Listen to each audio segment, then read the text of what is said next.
Kwenye kaunti ya Vihiga wametoa wito wa ufadhili zaidi ili kukabili msambao wa funza pamoja na maradhi mengine yaliyotelekezwa katika eneo hilo. Akizungumza kwenye shule ya msingi ya Nduru katika hafla ya kuhamasisha jamii kuhusu madhara ya magonjwa yaliyotelekezwa, mkurugenzi wa afya ya umma kwenye kaunti ya Vihiga, Daktari Martin Osotsi, ameeleza kwamba licha ya juhudi nyingi kuwekwa, funza bado wanazidi kuwahangaisha wakazi, huku wanafunzi wakiwa miongoni mwa waathiriwa wakuu. Kadhalika, walimu wameeleza haja ya jamii kuelimishwa zaidi kuhusu tatizo hilo, huku mashirika ya ufadhili yakijizatiti kubadili mienendo inayochangia katika kuenea kwa funza kwenye jamii.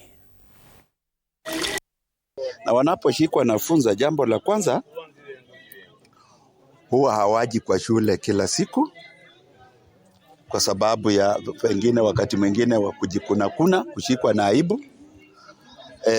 Jambo la pili, wakija shuleni pengine mnajua wanachekelewa na wengine na wanatengwa.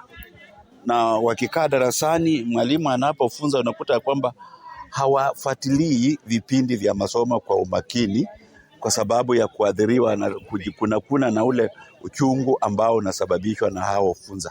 Now, tradition ya Watiriki ni kwamba hawezi kubali mtu mwingine hawezi kuangalia. So tunapata changamoto saa zingine, wazee wameliwa na funza hadi kwa sehemu ya siri, lakini wamenyamaza wataki kuongea. So wakati wanataka kushughulikiwa na our CHPs, wanasema ya kwamba sisi lazima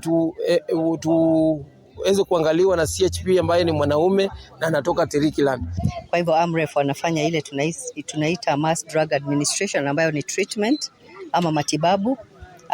African Institute for Health and Development wanafanya ile kubadilisha tabia, kama kuhimiza kunawa kwa mikono, kutumia vyoo.